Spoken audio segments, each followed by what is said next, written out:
We are the ones who don't know what we're fighting for. Give us a gun and send us all off to war. We are the ones who grow up in violent homes.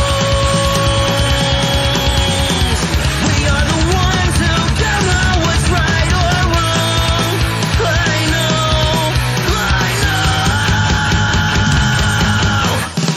We are the ones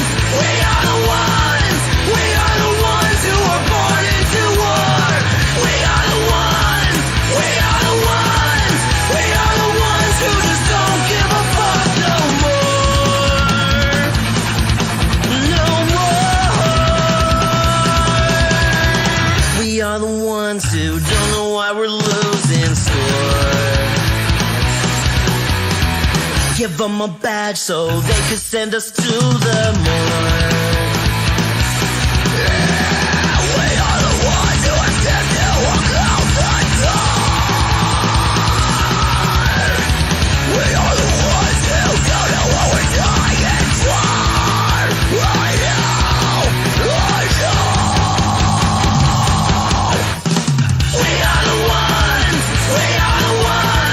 We are the ones who were born into war. We are the ones who just don't give a fuck now. We are the ones who were born into war. We are the ones who just don't give a fuck no more. No. Get off this fucking neck. Don't let me shoot you.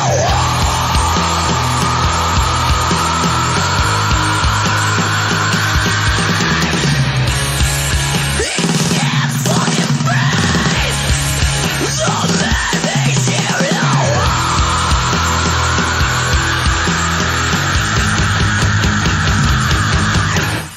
We are the ones who were born into war. We are the ones who just don't give a fuck now. We are the ones who were born into war. We are the ones who just don't give a fuck no more.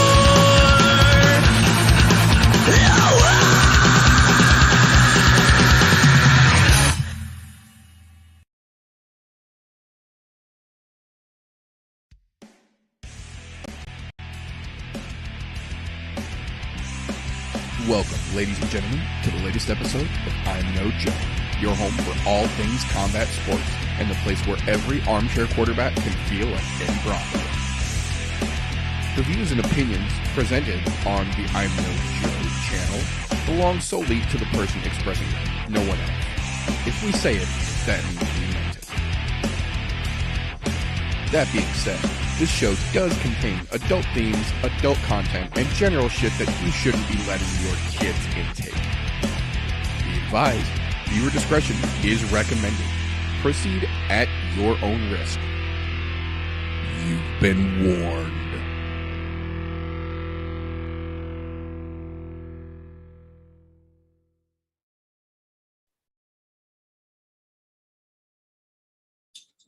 It has begun.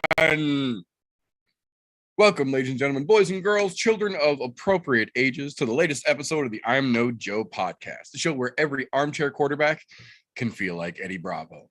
Today, as like most days, we have got a glorious panel ready to get into it and break down all the crazy shit we have in store for you fine folks this weekend, courtesy of the moment the most MMA fans have been waiting all year for. This is literally our Christmas in July. International Fight Month kicks off with International Fight Week underway right now. We are in the mix, but before we get into all the fun and the shit talking and breaking down all of the nonsense, how the fuck are you gentlemen doing over there? Doing pretty fucking fantastic. Ready for the weekend. Just have finished up the work week. Wound up getting tomorrow off, getting Saturday off this week. So I'm fucking stoked on that. Normally I got to work the weekend, so I get to actually relax going into this weekend. Always a good little bonus. Hell yeah. Oh, yeah, we got a lot to look forward to, man. What a way to kick it off this fucking month with fucking Saturday. Holy shit. No joke. He's man. coming in strong.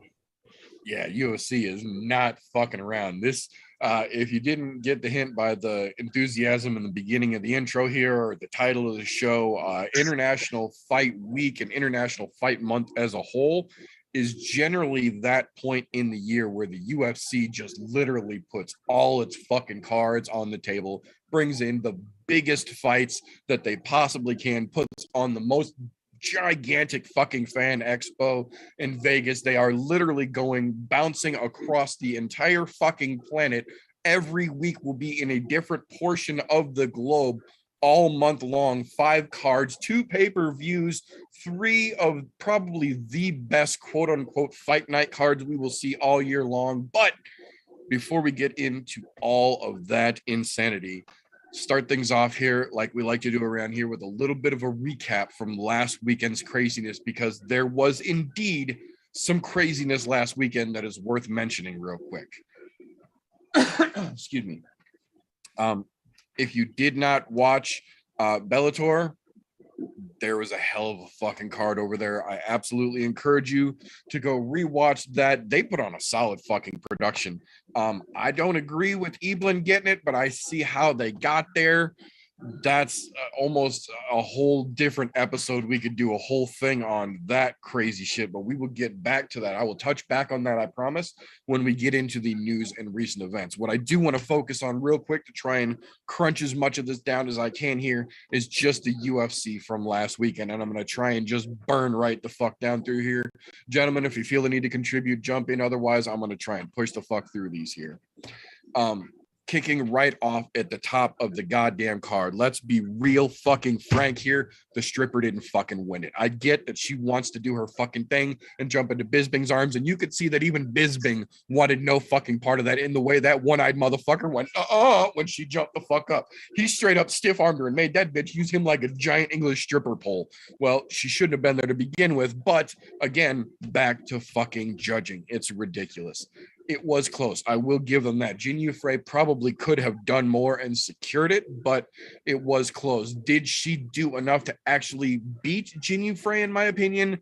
No. This is a clear example of the UFC putting the fucking hype machine and all that fucking wheel of momentum behind what they think is going to be their next big star, and I think they are sadly fucking going to be disappointed. I actually picked Demopolis in our, Tapology group and everything. So, I was rooting for her, but at the end of the fight, I was like, no, she didn't fucking get that. And when they call it for him, I'm like, oh my fucking God, I actually got to win. Hey, what a way to start. And I sucked ass the rest of the night. It is what it is. Sometimes the oops picks like that turn out to be fucking lifesavers in the long run.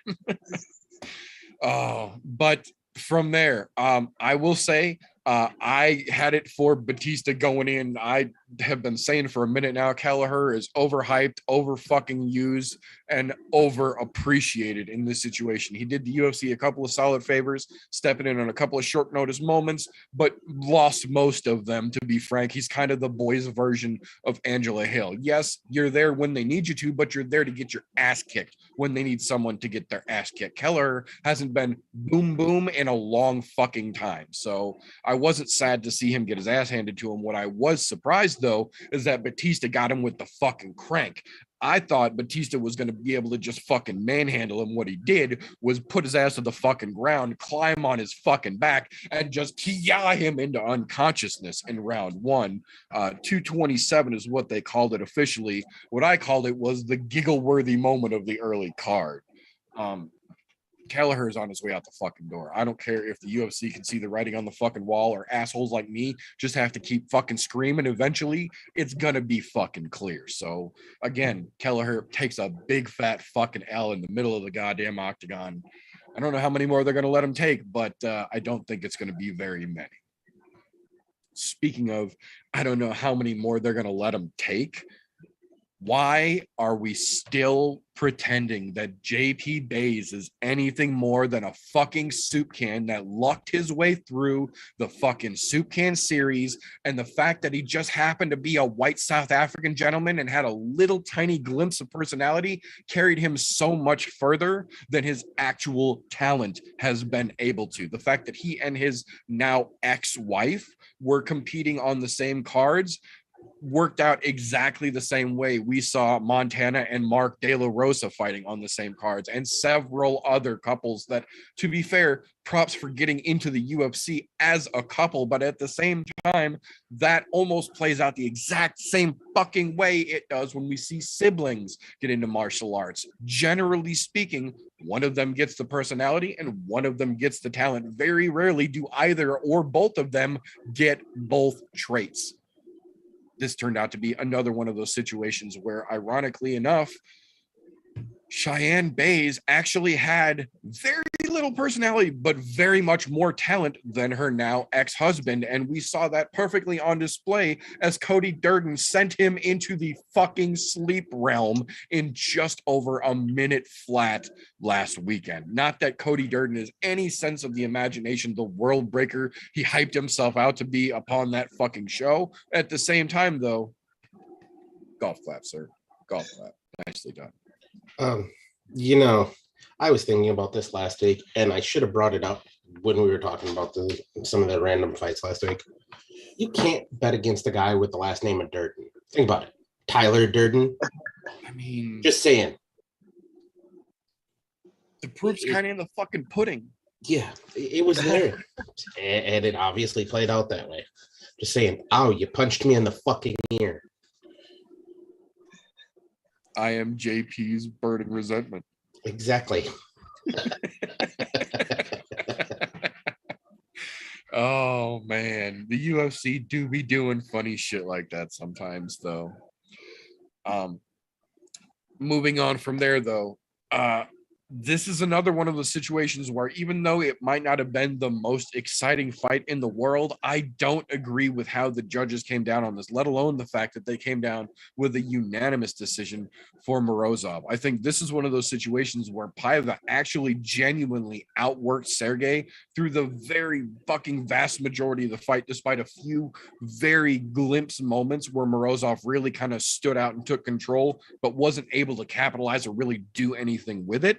But, UFC judge is going to UFC judge. So we're in a situation where, unfortunately, Paiva is now on the fucking shit end of a real bad fucking slope. So I guess the only real silver lining to that would be if the UFC is willing to keep dipshits around like JP Bays, even after he ate another bag of dicks last weekend, there's probably still hope for Paiva to get at least one more fight squeezed out and get himself one more chance, which I genuinely hope he gets, because he's actually a pretty fucking good fighter. He might not be a number one contender fighting for the fucking belt by the end of the year, but he's a genuinely entertaining and well-rounded fucking prospect compared to the lot of the shit that the UFC tries to cram down our throat. Excuse me. That being said, downtown TJ Brown is a tough motherfucker, but when it counted, he just couldn't seem to fucking dig deep. This is kind of the opposite of the last fight, where TJ Brown was actually looking pretty good, but almost couldn't put his foot down on the gas. Anytime he would start to build momentum, he would almost back off and like almost insist on trying to counter, and it clearly just was not in the cards for it to be that kind of a fight stylistically. I really feel like he kind of gave that fight away. I don't really feel like he was outclassed. I feel like he literally took his foot off the gas and kind of phoned it in too much for his own fucking good. And the judges in this one actually, I feel, kind of got it right. I think he just almost assumed that he was doing enough to secure every round without actually pushing to guarantee he was doing that. And I feel like this came back to bite him in the ass, justifiably so. Now, what I will say here about our premier prelim from last weekend, I don't know if anyone saw it going quite as quick as it did. I think everybody kind of assumed this was going to be a first round, maybe early second round fight. I don't think anybody saw this one going to the judges. What I don't think anyone really anticipated, though, is for Olberg to come out as calm and composed as he did. Based on everything we've seen from him prior to this, I fully expected for him to fucking bull rush in there, try and steamroll his way in, and really just almost put himself in bad situations like he has every other time we've seen him out there.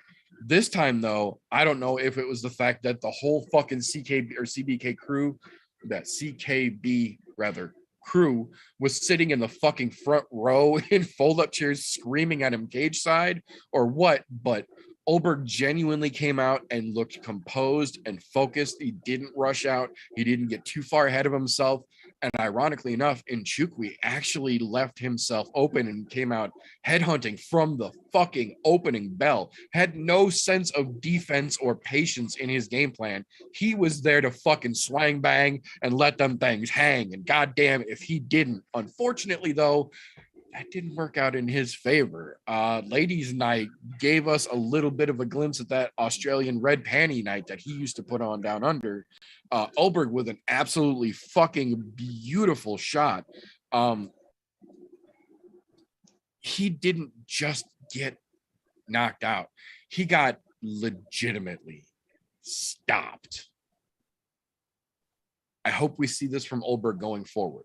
I'm not 100% confident we will, but I hope this is what we see from him going forward, because that is the dude that the hype came in around. Not what we've seen so far. That is what we got hyped up for. So we'll see if he can actually hold on to it. I hope he does, but I don't think he will. Not gonna lie, I was kind of bummed he didn't trip over his own dick in there.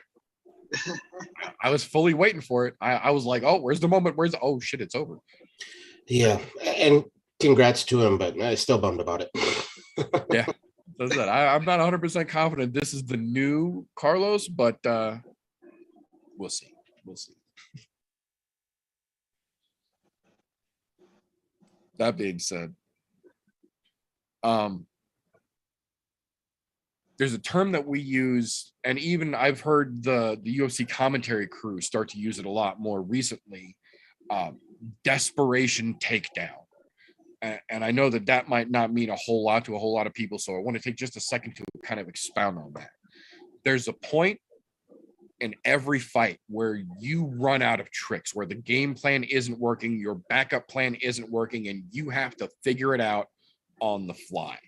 This is almost what they call autopilot. This is where your specialty, what your dominant skill is, kicks in on its own by default. It's what you go back to. Boxers fall back to their hands. Wrestlers fall back to trying to get a takedown. Submission artists will chase submission over position. They will try for a lock or a choke without having the position to give them the leverage needed to secure that choke. A desperation takedown is when a wrestler is basically at that point where their game plan is no longer working and they're just not competent enough with their striking ability to keep the fight rather on the feet, using their hands to try and figure it out. So they, by default, go back to just shooting unmasked takedowns desperately, and you can see them coming from a mile away. And more often than not, that's when those wrestlers usually get knocked out or stopped, because the desperation takedown is so easy to time and read from so far away, you can set up a big fucking shot for it. Rodolfo Vieira is literally,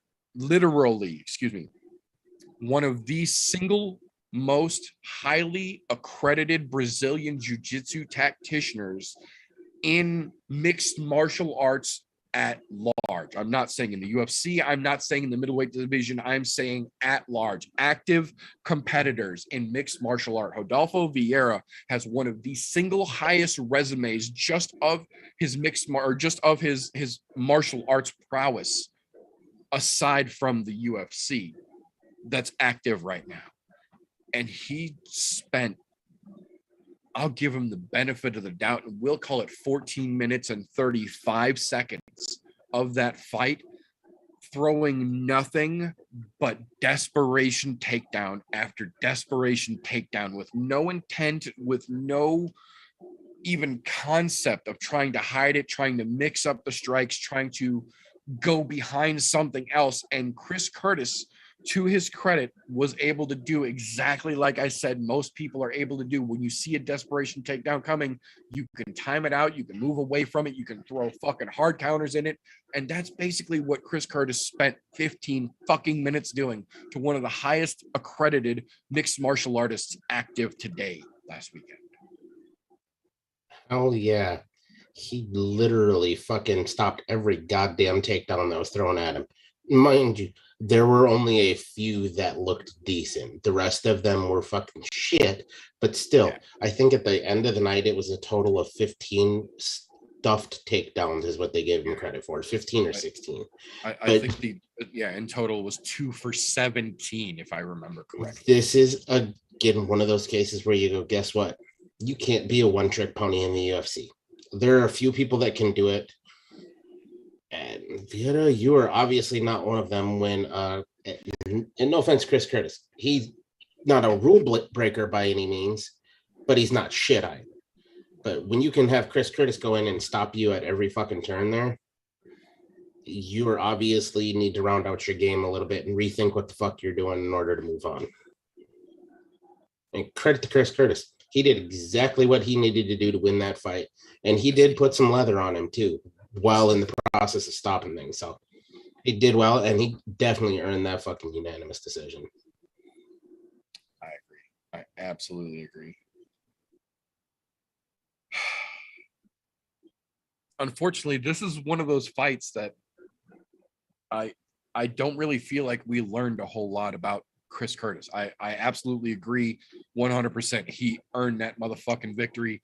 No question about it. The problem is the way that he did it was kind of like switching the game down to easy mode and speed running. Like, yeah, he won, but he didn't really have to do anything very difficult. He was never really in a whole lot of trouble, and he kind of was able to coast defensively for 15 minutes to a win. So unfortunately, he did get a W, but it doesn't really do a whole lot to bump his stock in this situation. So I feel like this was more of a negative on Vieira than it was a positive for Curtis, if that makes sense. And the only positive Curtis got out of it is it really padded his takedown defense numbers a lot. That it will absolutely help his stats for sure.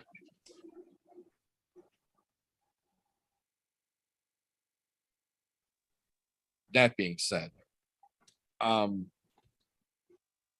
and I actually talked about this in a private chat while it was happening.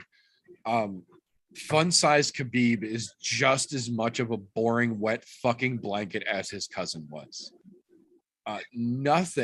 Not a single fucking thing that Umar did in that entire fucking match was ever truly threatening Nate. The only thing that Nate was threatened with was to be brought back to the ground anytime he tried to get the fight to the feet rather. And I get it. That's years of fucking sambo and wrestling practice, being able to hold someone down. At the same time, did we not just get done talking about how being a one-trick pony in the UFC doesn't fucking cut it anymore? I get that Khabib retired 29-0, but again, we could do a whole separate episode on that because look at the quality of the fights, not just the last 5 that he had. Look at the entire fucking resume that he built up until that last gleaming fucking moment in his career. We're seeing a whole lot of very similar traits with Umar here. Yes, that was a victory and that adds to his stats, but that was nothing to fucking brag about. That was shit we've seen guys on the fucking Contender Series do for 15 minutes and get walked the fuck on down the road and ignored for. If you want to claim that fucking namesake, if you want to, try and ride that fucking wave that namesake holds, you better fucking show me something, because otherwise you're going to end up back on the fucking prelims with some boring bullshit like he put on last fucking weekend.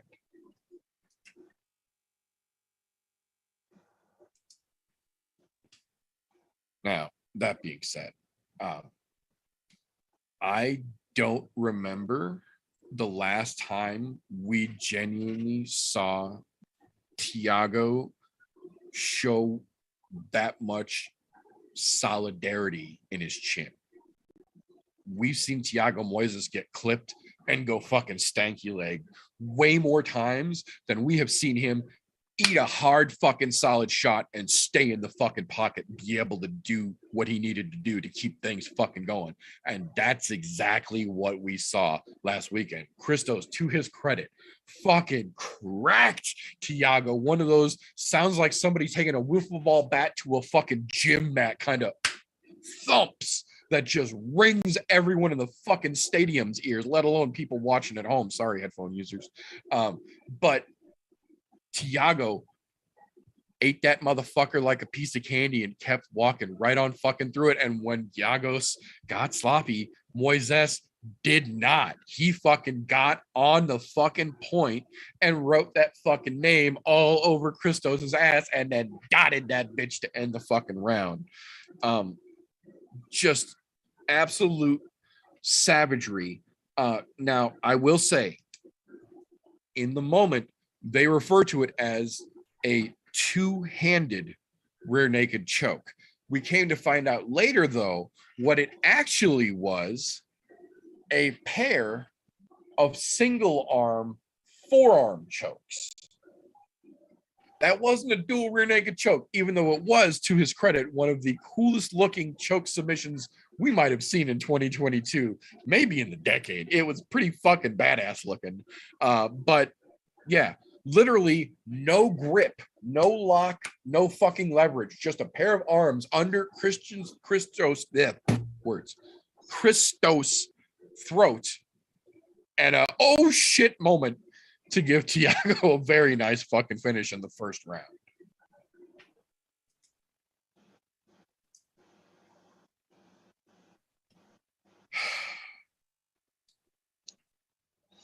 You know, I say it all the time, but at times like this, I'm forced to repeat it. There's moments doing a show like this where I hope against myself, where my brain lets my mouth say words that my heart goes, oh no, but it still processes through. When I tell you, be ready for a fucking walrus slap fight,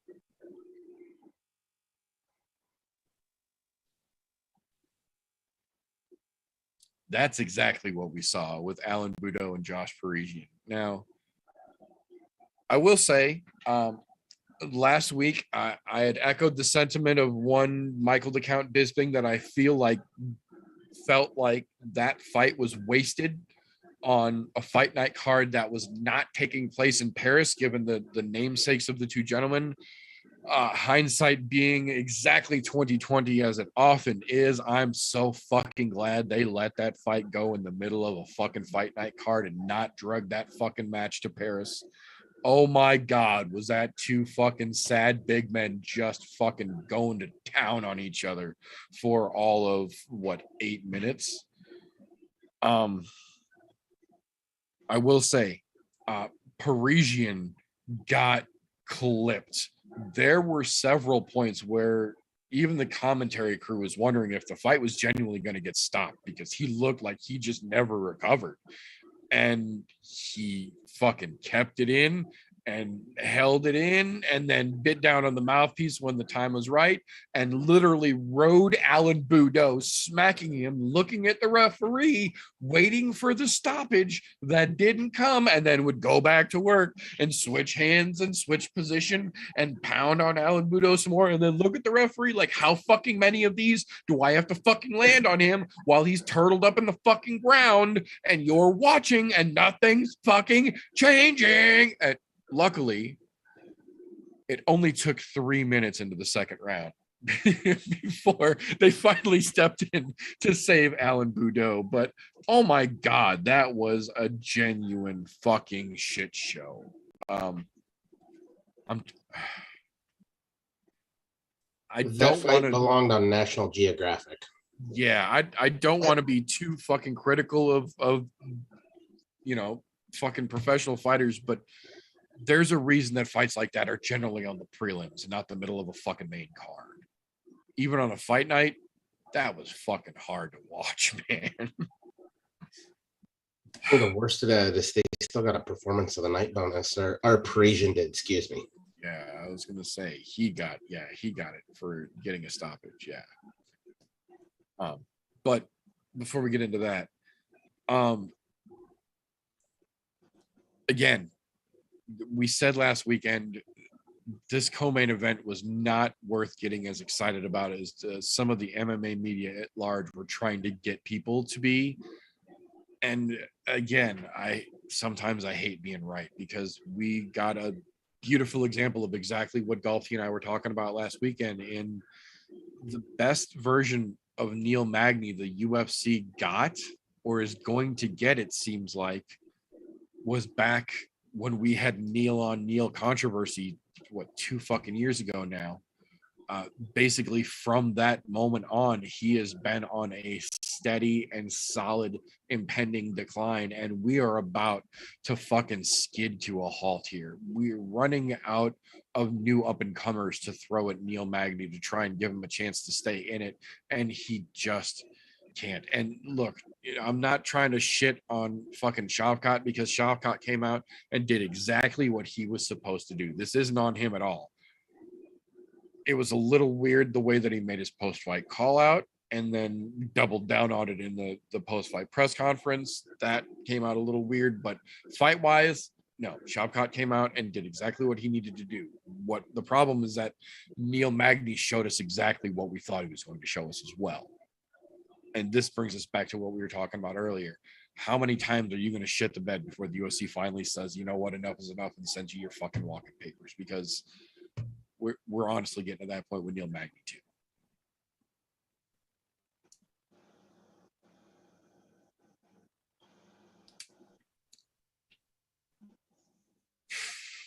Now, that being said, if you want to see what a back and forth fight that is worthy of a fight of the night bonus looks like, you look at the main event from last weekend, because that's a situation where you've got two tough motherfuckers who are not gonna quit on either side of the fucking octagon, and they're both simultaneously too tough to fucking cancel each other out. So we end up with a 25-minute back and forth fucking head slammer. Now, I will say, this was a lot better than I thought it was going to be. Do I still feel like it was not worthy of being a main event? Yes, absolutely. Was it better than I thought it was going to be? Yes, as well. But still, not main event worthy, in my opinion. That would have made for a great co-main event. I still don't feel like either one of those gentlemen were quite ready for that main event spotlight. That being said, it was a pretty damn good fight. Both men showed a lot of heart, but Gamrot was just so fucking dialed in through the whole fight, especially considering this was one of the first times we've seen either one of these gentlemen go the full 25 minutes.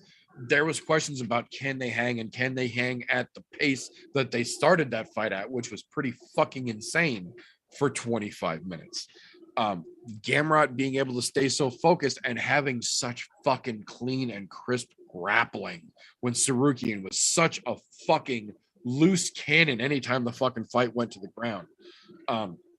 So fucking close. Honestly, I thought this was going to be one of those split decisions when we got to the judges. When they read it as unanimous, I was honestly a little surprised. This was probably the closest fight we saw last weekend for damn sure. But that being said, I do agree Gamrot did come out looking better of the two of them. Yeah, my only complaint was that it was a unanimous decision, because to be honest, that could have been called either fucking way, and I very well think it should have been at least a split. To be honest, that's kind of how I felt. If anybody wants to see what grappling looks like at a really fucking high level, along with some pretty goddamn good striking mixed in. This is a really good fight to watch. I'm telling you, the amount of the grappling that did take place, especially in like rounds 1 through 3, was fucking amazing. And the transitions were so goddamn quick. If you didn't know what you were watching, you would have no fucking clue. But that is exactly what great grappling looks like between two high-level grapplers. And to be honest, both of their strikings were pretty well on point because both of them boys walked away knowing they were in a fucking fight. That's for sure. As I say, neither one of them left pretty. That's for damn sure.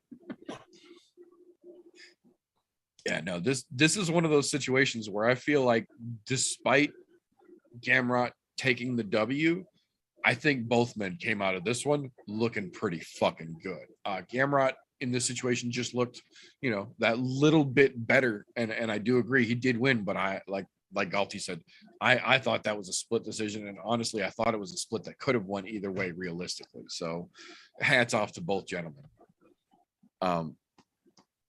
This, however, was one of those weird situations where the UFC can't decide how they want to do their bonus system anymore because sometimes it makes sense and sometimes it doesn't. Sometimes everybody gets one and sometimes they just pick a random fucking number and they go with it. This is one of those situations where performance of the night, Shavkat for putting the submission down on Neil Magny. I get that. Parisian for battling back and getting the stoppage against Boudreaux, which I'm not opposed to, but I don't necessarily agree with. If it was one of those everybody gets one, I would agree with it more. And then Thiago Moises for that crazy fucking deal against Giagos. That one I get. Fight of the night, main event, obviously. Gamrot versus Sarukian. I just wish they would stay consistent. Either everybody gets a bonus or you get a pair of performances in a fight of the night. Like, what are we really fucking doing at this point? It's just getting silly. I'm not mad at them for paying them fighters what they're worth in those situations because God knows they weren't paying them what they were worth beforehand. Absolutely. It's kind of a double-edged sword. Yeah, if that's what we're going to do, let's fucking do that. Yeah, if you're just going to keep paying everybody for a finish, that's fine. But how about instead of that, we just step up everybody's fucking paycheck so that way they're making what it's worth. Just saying. That way everyone's incentivized to try and get the finish. You got fights like the first fucking fight on the card between Demopolis and fucking Frey that if this was boxing, those two bitches probably would have walked away with $500,000 apiece at least. Yeah. And I'm saying they maybe walked out of there with what, $30,000 a piece, maybe. No, yeah, I'm just saying it's time to pay them more if we're gonna put out stupid fucking performance of the nights like and nothing against Parisian, but to be honest, that wasn't a performance of the night worthy. I mean, what was nothing that should be on the Discovery Channel or fucking Nat Geo should ever be worthy of a performance of the night. No shit. That was one of those videos that should have David Attenborough commentating over it, not fucking Paul Felder and John Anik. That being said, though, we do have a little bit of news and a couple of fight announcements I want to burn through real quick here before we get into some international fight talk, as it were. First and foremost, one of the reasons that I don't complain about every decision we see, but the ones that I do, I get so fucking angry about, was actually kind of emphasized last week when when Bellator got ready to go through their whole rigmarole after weigh-ins, but before the fights, the Bellator fighters were all given a printed copy of the unified rule set so that they understood exactly what the judges cage side would be judging any fights that went to decision based on. And I just want to fucking reiterate directly from the printed words of the unified rule set for the folks who don't understand. Number one, first and foremost, the number one thing judges are to look for: impact / damage. the impact of a strike or the damage done by a strike or a maneuver by a fighter carries precedent over every other thing in the fight, period. Everything else comes into play after the fact, or if the damage and the impact done by a fighter is equal to their opponent. Damage over everything. It's the number one unified rule. Number two, dominance. When a fighter is forcibly put or held into a position that they are forced to defend or try and get themselves out of. Dominance can be striking or grappling from the unified rule set. After damage, dominance. 3, duration. After damage, after dominance, then comes duration. So if you've held the octagon center for 14 and a half of the 15 minutes and haven't done shit with it, it doesn't fucking matter. If you've held the center of an octagon for 14 minutes and done nothing with it, and your opponent blasted your fucking face with 3 giant shots and you're bleeding, your shit doesn't matter. They're winning the fight. These rule sets are printed, but being how they were literally just brought up again to active fighters last week, and I felt that the top 3 needed reinforcing. That being said, we did have some interesting movement of fights, I think is the best way to phrase it, that turned about last weekend, playing into this and upcoming weekends. Turns out Lauren Murphy got herself a ticket to the Backstreet Boys. So her fight with Miesha Tate that was originally scheduled for this weekend, with Miesha Tate making her 125 debut, has been put on pause. They are very interested in this fight, obviously, because Lauren Murphy is a previous title contender. And if Miesha can come through and get past her, it makes it look a lot better when they try and throw her right to Valentina. So they did unfortunately have to take that fight off of the card for this weekend, so we will not see that matchup this weekend. The good news, though, is that they have moved the fights pending everything going as well as it seems to be, everything fucking knock on wood and wishful thinking. The fight will now be moved to the July 16th card taking place in Long Island. So good, bad, and otherwise all wrapped under one kick caboodle there. We got kind of an interesting fight announcement that is, I'm not sure it's going to be a huge thing, but it is going to be a thing. So I did feel it needs to be mentioned. I know Brother Christian here will appreciate this at least a little bit as much as I do here. We found out that July 30th, there will be an exhibition boxing match between NFL and ex-NFL stars taking place. Adrian Peterson is going to step into the squared circle to strap on the pillow gloves and box it out with Le'Veon Bell.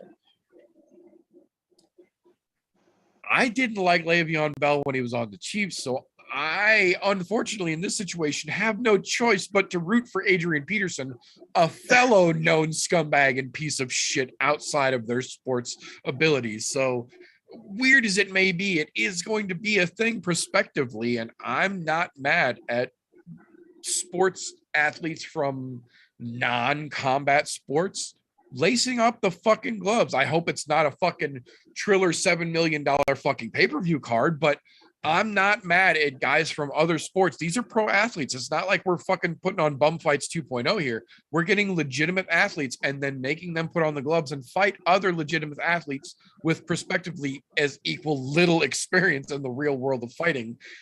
I think it's a decent matchup, and I'm kind of hoping they don't turn it into a full circus, but I am going to watch this one at least to see how it plays out.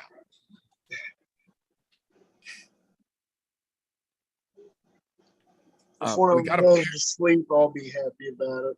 Nice little highlight. Right. We got a pair of announcements here for the upcoming September 17th UFC card, kind of coming off of the back of last weekend a little bit. Buff Obama himself, RoboCop, Gregory Rodriguez, after shutting down the Cuban Missile Crisis, they have decided that he's getting right back in there. They booked him against Chidi Njokuani for September 17th, which I think is also pretty fucking epic matchup. Very similar styles, very similar to the match we just saw him in. So equal opportunity for crazy shit on both sides, I think. And then we got maybe not quite as interesting, but definitely an interesting matchup to go with that.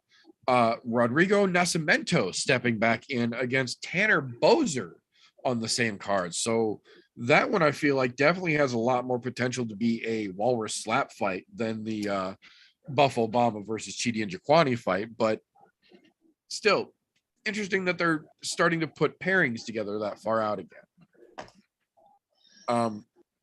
We did get a very interesting piece of news confirmed yesterday. We actually talked about this one. Jesus Christ, it might have been a year ago. We first talked about this one when it first broke as a rumor and then got confirmed as a thing that was potential. Well, it has come to full fruition now. It is official. The California State Athletic Commission has officially begun putting MMA fighters into their fighters pension list. It is not a federal, it is not a universal thing. It is only for fighters who reside and compete within the state of California.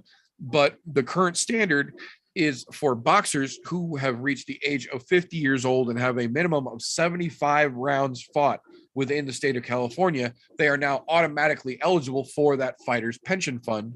And now with the inclusion of MMA fighters, they have changed it for MMA fighters being as how the starting point for professional careers and the range, the duration of a professional MMA's career is a lot shorter than a professional boxer. As of right now, pending any fucking arguments, MMA fighters in the state of California will be eligible to be introduced into that pension fund once they have reached the age of 35 years old and have a minimum of 36 rounds or 10 equivalent fights within the state of California. It balances out almost proportionately to what they're having the boxers do, but it gives MMA fighters a legitimate option. You might not be able to fucking retire and move down to fucking Tijuana with it, but if you put your time in legitimately, regardless of your record, there's a little something there now from the state of California. And I genuinely hope that this is something that does indeed catch on and get bigger and carry over and become something that if the fucking organizations aren't going to put it together, let the state athletic commissions for a change lead the fucking way. You know, the only problem with that is high level fighters like guys in the UFC. Not all of their fights are in California. And if they're saying it has to be inside of the state of California, kind of fucks a lot of them because you got to think there's not many UFC events in California. Most of them are in Las Vegas and Texas. And then you see a bunch starting to go overseas now. So kind of fucks a lot of them, which really is shitty considering it's not a total amount of how many fights you've had. It's how many fights you've had inside of the state of California. I would agree if not for the intentionally vague wording that they've used in saying that, because they don't say that you have to have 10 fights under a major organization. They don't say you have to have 10 fights on television. They don't say you have to have 10 fights with sponsors. They say 10 fights. So even if a fighter has had one UFC fight in California and then they retired from the UFC, they can put on 9 exhibition smokers in their home gym in the state of California and then qualify themselves. Their whole career might not have been in California. They might not have put on 10 UFC fights in California, but as long as they put on 10 fights, they're fair game. And from what I read, because I read a couple journalists asking about something specifically like that, the reason that they leave that wording vague is so that boxers who haven't fought their whole career in Los Angeles or in San Francisco or in Sacramento or in any of the more major cities, haven't had the chance to get the exposure to fight, you know, top rank fucking boxing or Showtime boxing or what have you, to get those, you know, 50 fights or 75 rounds, whatever it is, as a boxer. They can do that in a smoker as long as there's a documentation of the fight, there's results turned in from the fight, whether it be exhibition scorecards or what have you. It just has to be a documented fight. Well, I hope that's the case where it doesn't matter where the fights happen, but I have a weird feeling you're going to see some stipulations come into play. Yeah, no, I can definitely see them trying to throw some fuckery in there, but I feel like at least to get the door open and get the conversation rolling, it's an all right place. That's an all right way to do it. And maybe it'll get it rolling into other states, and that I'm okay with. That's kind of what I'm hoping, because we all know that Vegas tends to follow the trends that California sets for the most part. I kind of hope that this is one of those examples of, you know, proving that point, that California thinks that this is the right decision to take care of their fighters. And Vegas is like, we have a lot of fucking fighters come through here that can be really easy for us to help a lot of fighters out with, and then adopt that for the Nevada State Athletic Commission. And once the Nevada State Athletic Commission picks it up, then you know that the New York State Athletic Commission is going to pick it up. The Florida State Athletic Commission is going to pick it up, and everywhere else where you see those big matches held often, or would like to see more big matches held often, this could actually turn out to be an encouragement for them to bring more places or more big events around in more places to help get roster fights for folks to get into their pension funds. We'll see. I hope so, but we'll see. That being said, a gentleman, as of right now, considered a prospect, undefeated, name of Archie Colgan, signed with Bellator this week. It's not often that we get a prospect coming in, least of all a prospect coming in and signing with Bellator initially, that gets a lot of hype behind him. But Archie Colgan is a little bit different. Archie Colgan is a Trevor Whitman protege and a training partner of one Kamaru Usman and Justin Gaethje. He is an ice cream cone shaped motherfucker who has a gas tank and has a fairly well-rounded skill set. And like I mentioned, is currently undefeated at 4-0. So this is one of those situations where this isn't just some up and coming dude. This is a young man who is up and coming through one of the most recognized and predominant gyms in the world, in my opinion, with literal world-class training partners who are already singing his praises. This might be a young man to actually keep an eye on and pay attention to.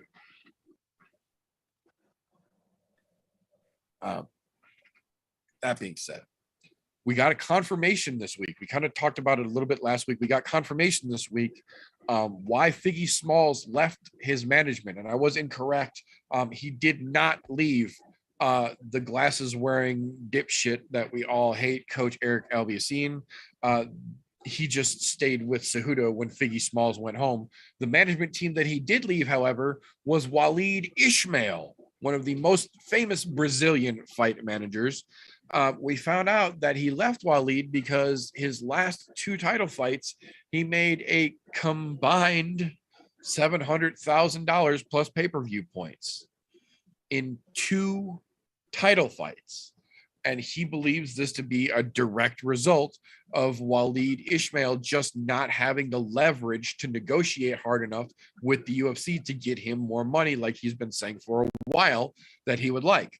Well, it turns out that not only did he just leave Waleed to get some more money, he left Waleed and signed with Uriah Faber's management company because he believes that Uriah's experience with the UFC is going to help get him that leverage to either get him more money to defend the belt down in his weight class, or get him a new contract to move up a weight class and be done with the quote unquote plastic belt that he's so upset about. So we at least got a little bit more information, not that it makes any more sense or it makes it any more justified, but we at least got a little more information as to what the fuck is going on with Figgy Smalls. Unfortunately, he is still currently sidelined due to the injury in his hand, but we understand now at least a little bit more of the shitstorm swirling around him, despite him not training currently.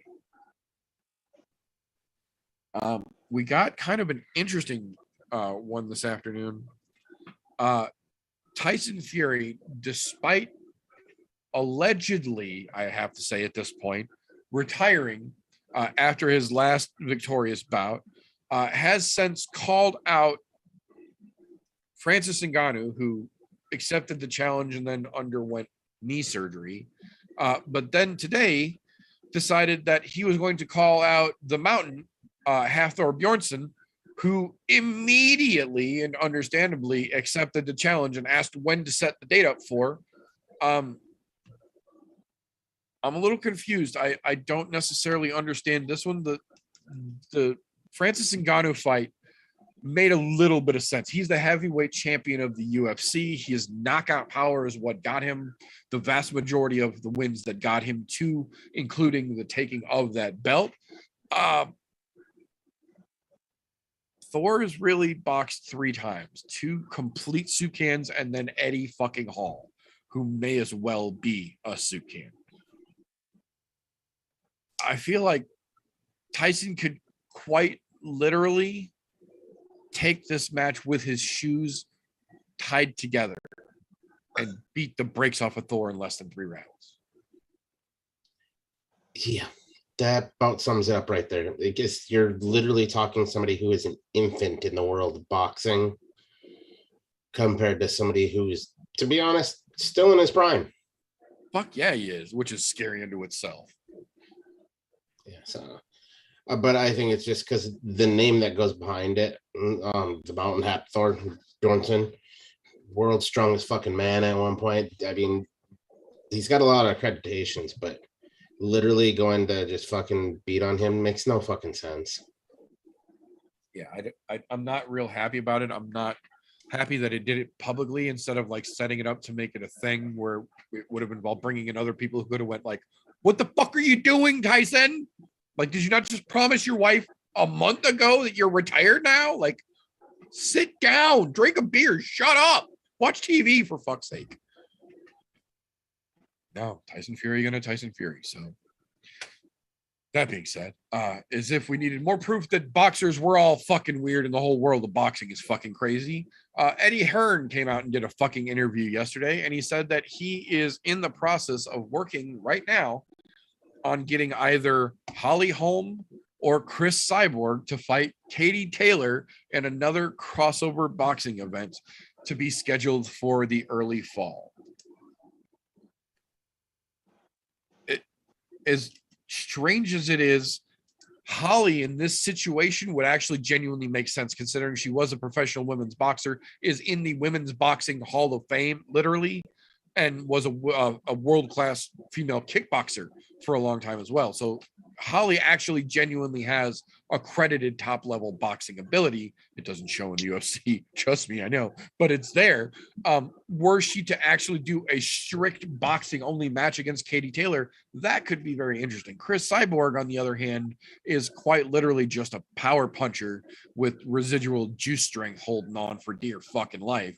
I don't think that would really be very entertaining, and I don't think Cyborg would really be able to sell as much as they hope it would, but it's Eddie Hearn, so at this point, it's almost whoever can get the ink on the paper quickest. So we'll see. That's not one that I'm really excited about, but it is a thing that's happening, so I wanted to make a point to mention it. Chances are it'll be Cyborg because the UFC is not going to let Father and Holly Holm go and have a boxing match. But the only thing is that Eddie Hearn and Dana actually get along really well and have actually partied a couple times before. So they actually have a genuine good reputation. And Eddie might be one of the few boxing promoters who could talk Dana into letting a UFC fighter come and play, as long as it's not Conor McGregor versus fucking Mayweather too.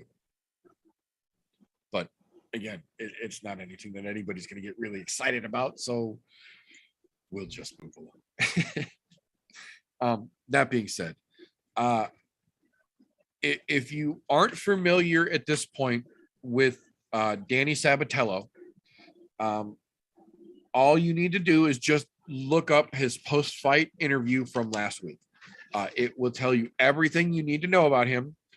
And then once you're done watching that post-fight interview from last week, you will understand why the news coming out this week is that Danny Sabatello has officially been fined $5,000 for abusive language by the Mohegan Sun Athletic Commission. I look, I say it all the time, and I'm going to continue to fucking say it. Credit where credit is due, regardless of how you feel about someone. I've said it before. Danny Sabatello can sell a goddamn fight. As we saw last weekend, maybe he's not the best once it actually starts off, but he can sell a goddamn fight. The problem is, much like a lot of fighters nowadays, he doesn't seem to have the ability to flip that insane switch back to off when they put the microphone in front of him, give him a chance to try and benefit himself coming off victory. Not that the victory really fucking give him much room to talk, but you know, he got it. And then he opened his mouth and it cost him $5,000. So not that I think it's going to be any kind of a deterrent in any way, shape, or form for Danny Sabatello. He's still going to do that same shit and say that same dumb shit. But I almost hope, at least in some small part, that more athletic commissions can catch on to this and try and realistically help rein in some of the just verbal diarrhea that some of these fighters just projectile across once they get a microphone. Just a little bit. Here's the problem is that definitely was not verbal diarrhea. The reason being is he said, I know they told me not to swear. And he said, fuck it anyways. Because you know what? Right.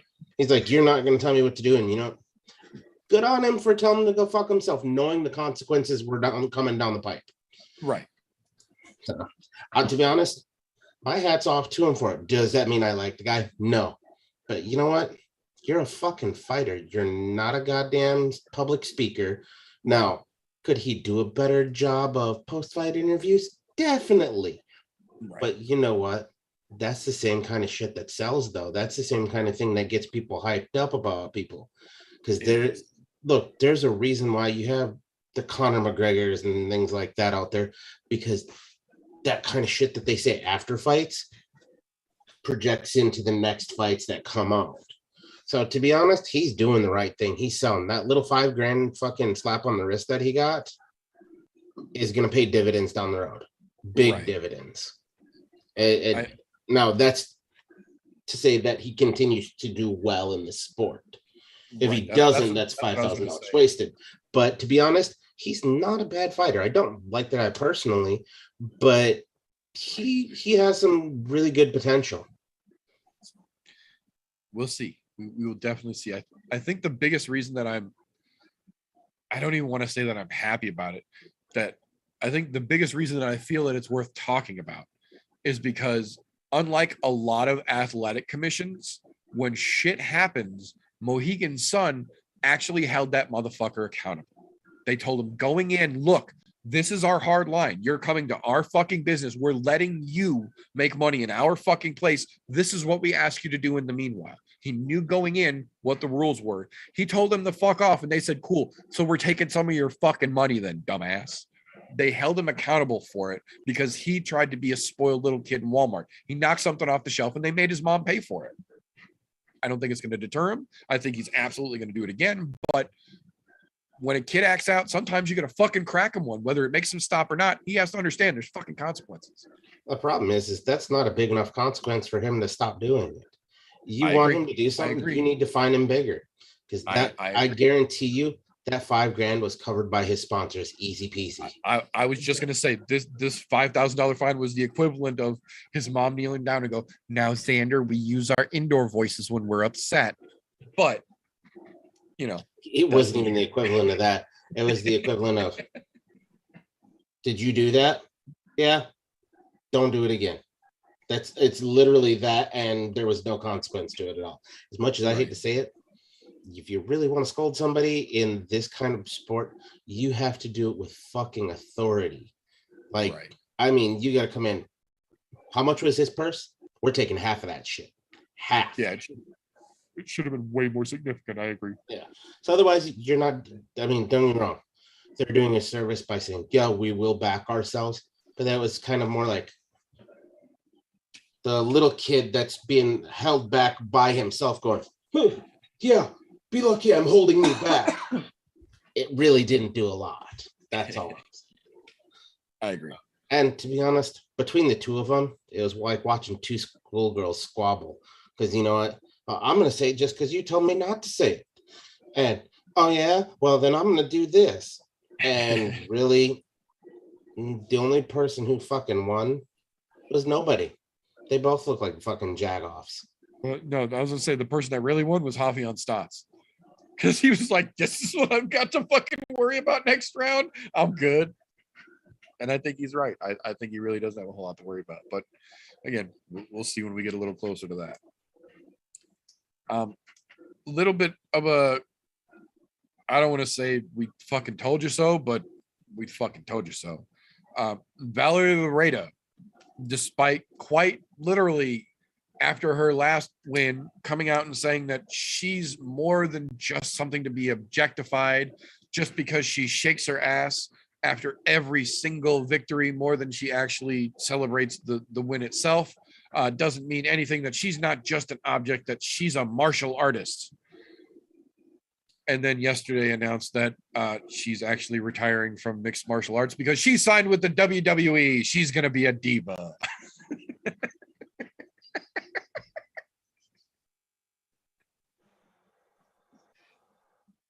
Look, we say it all the time, man. I'm not gonna knock the fucking hustle. You got to make that bag, sweetheart. Make that fucking bag. Get after it. Get that fucking paycheck. And anybody that ain't paying your bills, fuck them. On the same fucking token, though, when you live in the public spotlight and you make your living off of your public persona, and you quite literally flip flop that fucking quick between points, it does make it a little hard to take you seriously.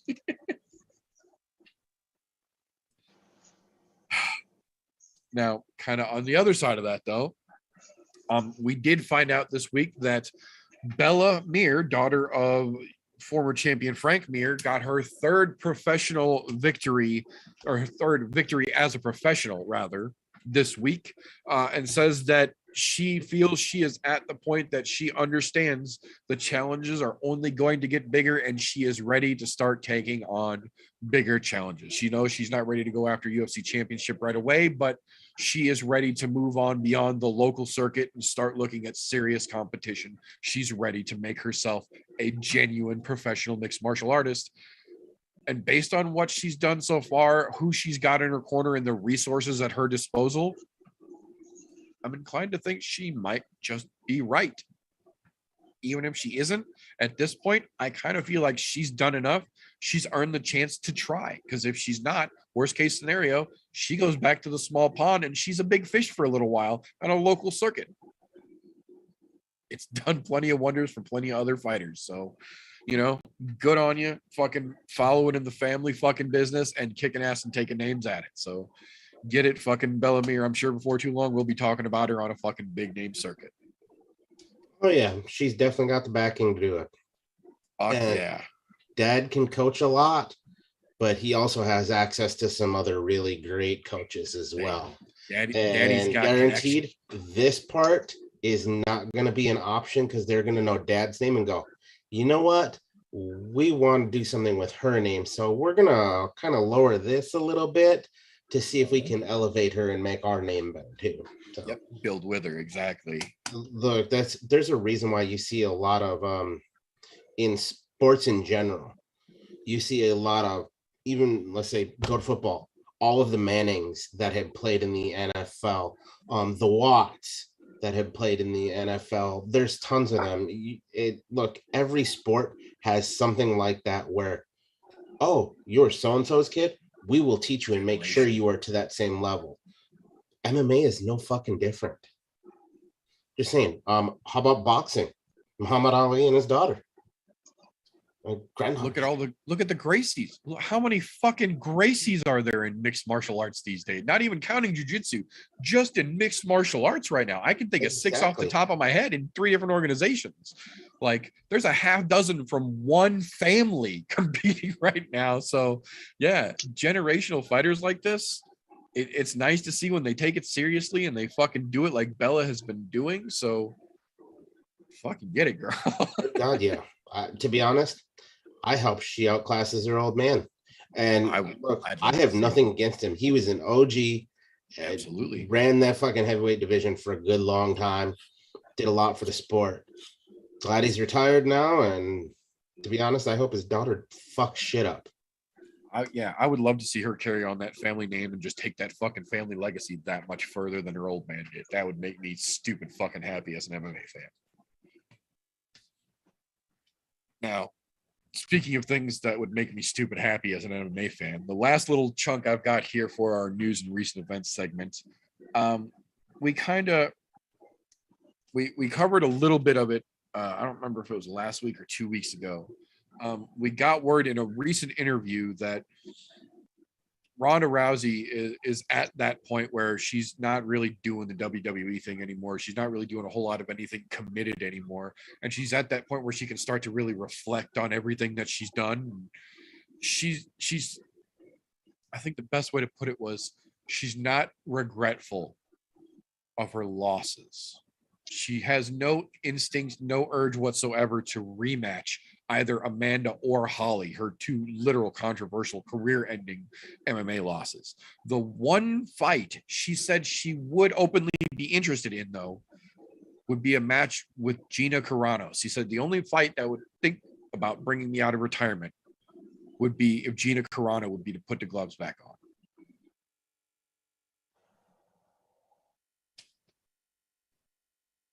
Break out the red panties, boys, because Gina Carano did an interview this afternoon. And she says, I've got a pretty full plate for the next 6 months, wrapping up a couple of previous obligations. But after that, I'm completely free, and I just so happen to have a set of 6-ounce gloves at the house. We might have seen the inception of the Ladies Legends League. That could be. However, I have a feeling Big Daddy Dana is going to jump at that with both fucking hands.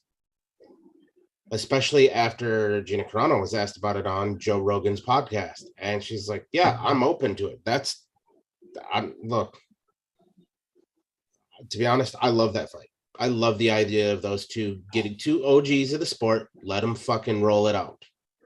To be honest, I wouldn't be mad if we saw it in the UFC. I wouldn't be mad if we saw it in Bellator. Wherever it has to take place, I'm for it. That's one of the few retiree versus retiree matches I think legitimately has a genuine chance of actually coming to fruition and genuinely still being an entertaining and competitive match.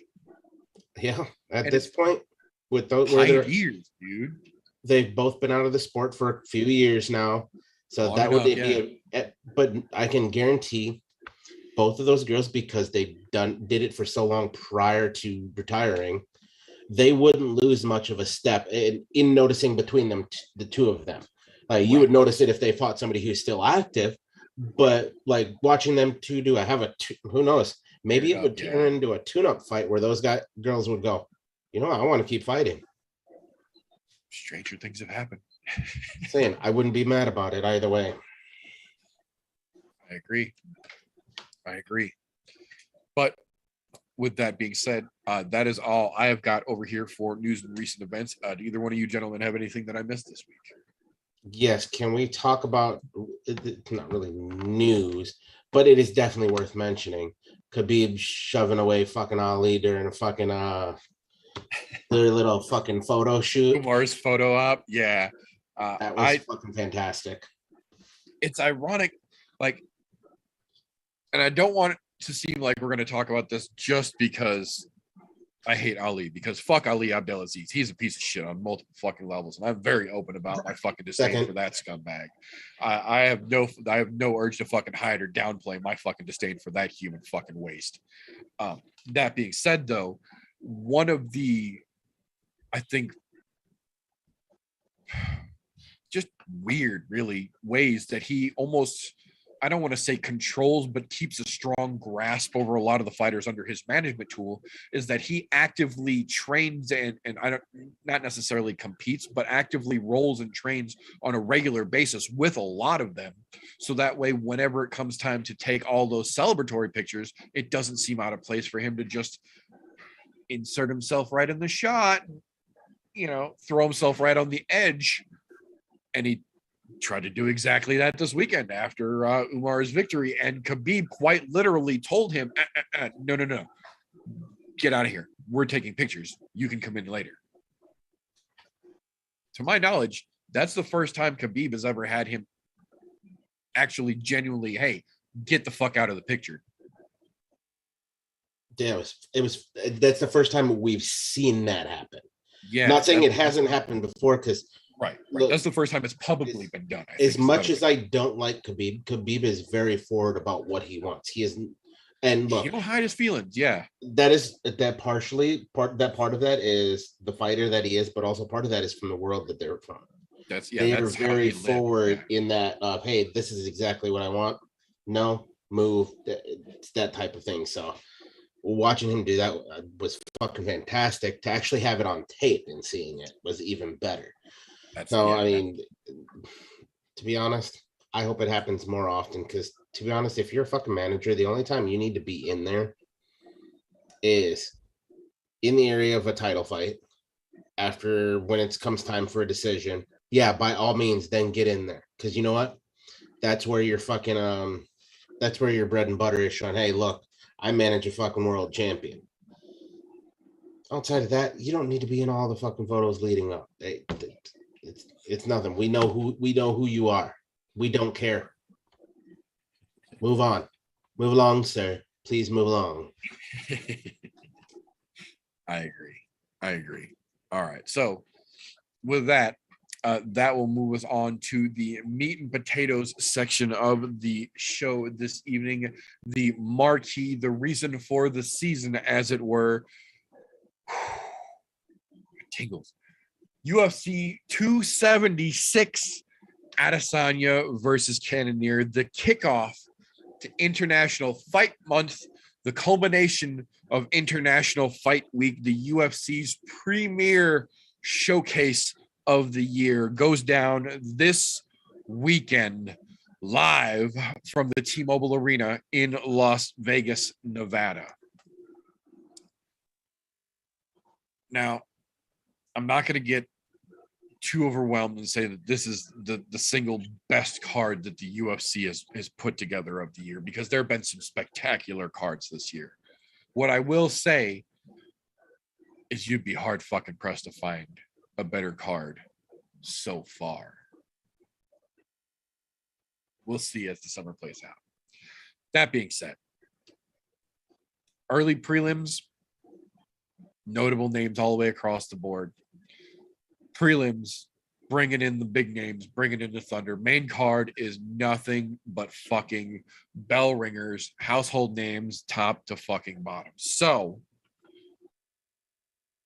oh shit, did we lose Golf Tee? I think we lost Golf Tee. Shit.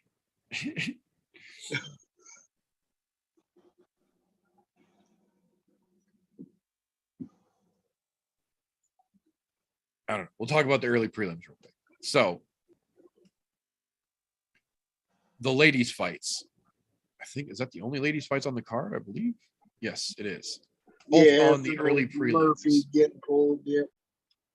Yeah, with Misha and Lauren Murphy pulled, so that we only got two ladies' fights left. Jessica Rose Clark versus Julia Stoliarenko, and Jessica I versus Macy Barber.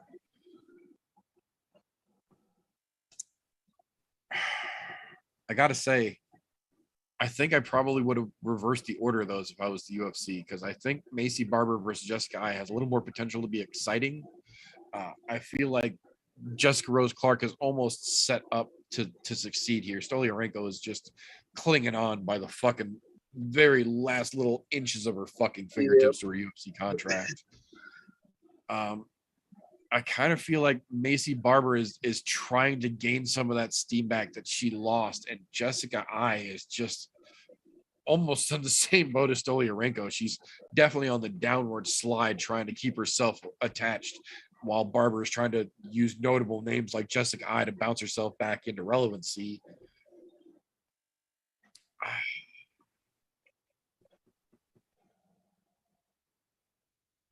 I think Barber versus I is going to be more exciting than Clark versus Stoliarenko.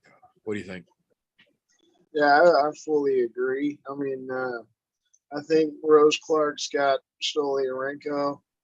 Yeah, yeah, it might go to a decision. Yeah, I don't see either one of them getting a finish, but I don't see that fight being too exciting.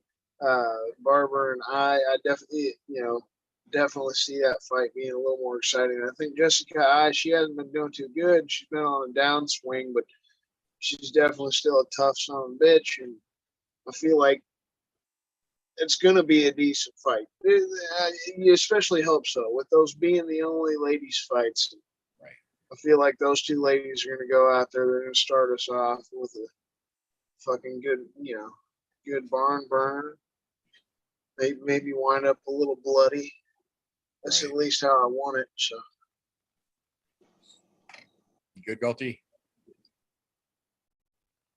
Yeah. To be honest, if you're looking at the dollar store version of Harley Quinn and Sorenko, Right. that's going to be a shit show. To be honest, as much as I hate to say it, Jessica Rose Clark is probably going to win that fight, and we're going to have to see more of her, which is a bummer. Then, as far as the Jessica I and Macy Barber fight, that might be the only saving grace to the women on the fucking card here, to be quite honest. I mean, outside of maybe Sean O'Malley. Oh, sorry, that's a male. My fuck that up. No, yeah, but to be honest, I think Macy Barber's coming back into her own again after fucking her injury, and with Jessica I taking just a fucking just downward spiral. That number 10 spot is Macy Barber's for the fucking taking. Yeah. But it still should be a decent fight as if Jessica I can pull her head out of her fucking ass. Right. We'll see for sure. All right. Well, if you're back, then this is the point that those folks who are watching on youtube.com/ImNoJoe right now will know that the show is starting to lose that glimmer of friendly atmosphere that we keep around here, that upbeat, happy vibe we keep about the show. And it gets down to the moment where things get serious. That moment that you will know for sure if you are watching that we have entered the pit. The glorious GIF flashing across the screen will let the boys and girls watching live or catching the replay know. But for those of you who are audio tuning in, this is the point where we take the nice, lovely, upbeat show that we generally have and we turn things into a little bit of a competitive edge. We pit one against the other in this thing we like to call the pit. Gives us a chance to talk about the fun, gives us a chance to get into it, but also keeps that vitriol combat aspect that we all know and love. And the reason that we're fucking so tonight, being as how we have got the kickoff of International Fight Month, the culmination of International Fight Week, our first of 2 pay-per-views in a month here, we're going full with a full-scale 5-question-long version of the pit. So, gentlemen, round 1, kicking it old school as we do around here. To open things up, there are generally 2 types of fights on a card like this. There's the one that everybody talks about and the one that nobody talks about. So first and foremost, I would like to know, gentlemen, what we call around here the dark horse, the fight that is going to be absolute fucking bonkers and nobody for some reason is giving it the attention it deserves. Christian, being as how you are now the returning champion after winning last week's mini pit episode, I will allow you to go first, sir. On this glorious of UFC 276 cards, what would you say is our dark horse of the weekend? All right. Dark horse. Oh, man. It's a little bit tough because there's a lot of really good fights. The whole card is stacked. So, I mean, a lot of the fights I feel like have been being talked about. I'm going to go ahead, Sean Strickland versus Pereira. It's been talked about a bit, but I feel like either way that fight goes, it'll be an amazing matchup for Izzy, the next title fight. And I feel like just in general, the fight's going to be fantastic. Yeah, I know how Sean Strickland is. I know nobody likes him. He's a shitty dude. He's a shitty person, but the kind of fighter he is, he's just going to go in there. He's going to stay standing and he's going to trade. And Pereira's a motherfucking champion in kickboxing. So, I mean, this is going to be a fantastic fucking fight, in my opinion. Yeah, Sean Strickland has always seemed like a pretty tough dude. I know he's been knocked out before in his career, but I definitely, like I said, there's really stacked cards, so it's tough to find a dark horse. But I feel like they're hyping up Pereira a lot. They want to see that he beat Izzy twice in the kickboxing. So I'm taking Sean Strickland. That's really my dark horse. It's Sean Strickland more than the fight itself, but I feel like it's going to be a good fight. Nice. Yeah, definitely. I can absolutely agree. I think it does have a lot more implications than it's really getting credit for right now. It seems like being almost downplayed in the media as it's a big fight, but it's not the biggest fight just yet. And I agree. Either way it plays out, it's going to be big, especially after, I don't know if anybody caught the media day this afternoon, but Sean Strickland literally went at Izzy and backed Alex Pereira against him just this afternoon. So there's already heat. No matter how that fight plays out, if Izzy beats Cannonier, either one of those gentlemen coming off of that fight has got fucking heat ready to go for sure. So that'll bring us back over to the other side here. Golf Tee. On this most glorious of our initiate into International Fight Month of pay-per-view cards we have got, what, sir, would you say is our dark horse fight of the weekend? The one that is absolutely getting no play and deserves probably the most. Because it's last minute and two legends of the fucking sport, Jim Miller and Donald Cowboy fucking Cerrone. They're not getting any airtime about this. This was a last minute put together, catch weight at 170. So that way neither one of them have to cut weight. They can just walk in and fucking duke it out. Look, this, depending on which way this goes, we could see Cerrone fucking retire or be retired. Or he could fucking win, have his kids in there and go, you know what? It really fucking well. It's time to hang it up. Let me go finish this fucking racing career that I've started and doing really fucking well at, I might add. And you got Jim Miller across the street here, who is in that same kind of boat as fucking Cerrone, except for he knows he wants to keep fighting. And a guy that's come back from fucking Lyme disease to continue to fight in the UFC, dude, why is this not being covered? There's no implications as far as weight classes or anything like this, but you get to see a run back of two fucking legends. This is the repeat of these two. So it's totally worth it. Why are we not getting the airtime it deserves? And don't get me wrong, I get it. There's a bunch of other great fights, but this one is totally fucking overlooked. No, I completely agree. And I don't understand why. Like, Jim Miller talked about it on Embedded. He was already at 165 pounds, cutting down when they were like, hey, do you want to just fight Cowboy at 70? And he was like, fuck yes, I do. He doesn't have to finish cutting weight. He gets to relax a little bit. He gets the rematch to one of the craziest fucking fights of both of their early careers. Like, everything about this fight is fucking spectacular. And I have been fucking stupid fucking excited about it since it was confirmed. I agree. It's definitely not getting the fucking attention that it deserves. I 100% agree with that. Both good answers. We are going to give the point for round one to Golf Tee. The fact that fucking nobody is talking about that Cowboy versus fucking A10 fight is just insane. I don't fucking get it. And it should be getting hype. You literally have Warthogs and A10. And fucking Cowboys. How fucking you not get excited about that? What do? I don't look. I'm pissed at the media. I get it. It was short notice fight, but it's short notice on like what are we at? 3 weeks now, right? So it's not like they weren't both fucking prepared and the media didn't know. They fucking knew because it was blasted out the second it was made public. Brett Akamoto's managed to get an interview in with both of those dudes this week. Where the fuck has everybody else been? Yeah. At least we've got one of the greatest fucking MMA journalists getting fucking interviews with on them. The ground, yeah, getting us something for sure. The only other thing you need in there is, where the fuck is Ariel Helwani? Go get your fucking interviews, man. right?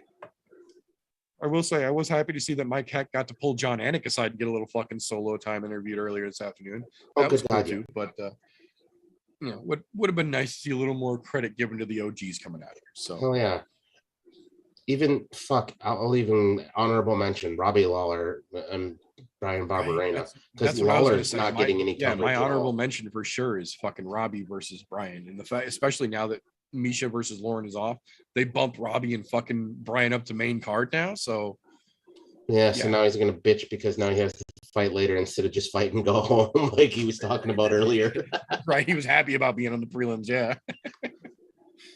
Oh, but that being said, round 2 around here, we kind of flip that coin on its opposite, if you will. Give us the tails to the heads that we flipped in the first round. If we know what your dark horse fight is, now we want to hear the other side of things here. So now we want to know what your overhyped fight of the weekend is on a card that's literally stacked top to bottom with names that even most casuals will at least recognize half of the matchup in. Which fight do you think is just getting so much more shine than it deserves that it might actually be causing the dark horse to get outshined? So for round 2, Golf T, we're going to have you kick this one out first, please. Dude, your this is overhype of the weekend, please. Absolute no fucking brainer. Pedro Munoz and Sean O'Malley, namely for only one fighter, Sean fucking O'Malley. That fucking clown comes in with his goddamn clown hair every goddamn fight week. And I've never been, bitch, you got your ass whipped by Cheeto Vera. There's a reason why Cheeto is way ranked above your ass. Yeah. Why are we covering this fucking ass hat? Why? Because he drives a pink and green Lamborghini? Get fucked, man. Please. I hope Pedro Munoz comes in here, beats the ever-living dog shit out of him, and shows, hey, you know what? You don't belong here. And I'm not a Pedro Munoz fan. He has not done shit that is worthwhile in his 9 ranking. But I really want to see him beat the ever-living brakes off of Sean O'Malley, because that fucking asshat needs to understand. You know what he needs? He needs a fucking extra bomb. Like, he needs an H-bomb style fucking knockout on Sean O'Malley, where you get the knockout and then just come in for one good flying one, a la Dan Henderson, Michael Bisping, extra one for no fucking reason. Fuck this overhyped piece of shit. And it's nothing against Munoz. Like I said, not a huge fan of Munoz, but fucking O'Malley, fuck off. Overhyped all high hell. Only because the UFC wants to dick you with Sean O'Malley every chance they get. Yeah, I completely agree. And you know, I generally disdain Sean O'Malley to begin with, but then when I saw on Embedded that they're already setting up a gigantic after party at some fucking giant club where they've got it set up like he was the main event and that he's winning the title, and I'm like, he's not even top 10 yet, for fuck's sake. So Tapology Picks, spoiler alert, I've got Pedro Munoz by round 1 knockout, and I'm wishing with all of the fucking darkness in my black little heart that he flatlines that fucking clown in under 5 minutes for all of our sakes. Come on, Pedro. That being said, Mr. Christian, we have got your dark horse, so please give us your overhyped fight of the weekend, sir.